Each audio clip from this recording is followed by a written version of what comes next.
Geleceğden seslenir dünyam senin gözlerin. Birge ömür bəxtiyik, inat etme gözlerin.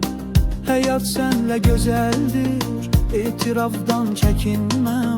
Herkes bilsin bizleri, sevgin senden güzelmiş. Yola düşek bak yoluna, güzel sevgi bak tadına. Sevgi sende gözlerem, güzel günler adına.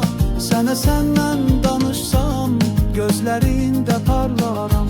Daha önceden ah neden senden haber almaram.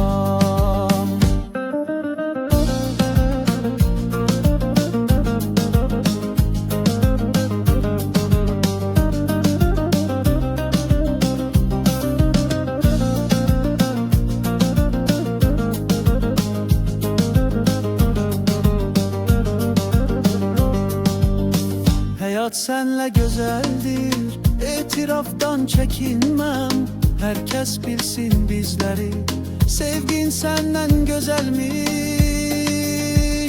Yola düşek bəxt yoluna, güzel sevgi bak tadına. Sevgi sende gözlerem, güzel günler adına. Sana senden danışsam, gözlerinde parlaram.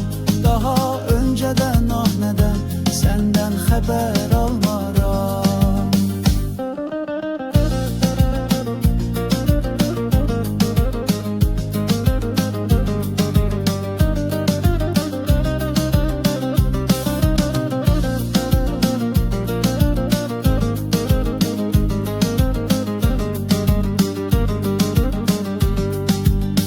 Geleceğden seslenir dünyam senin gözlerin.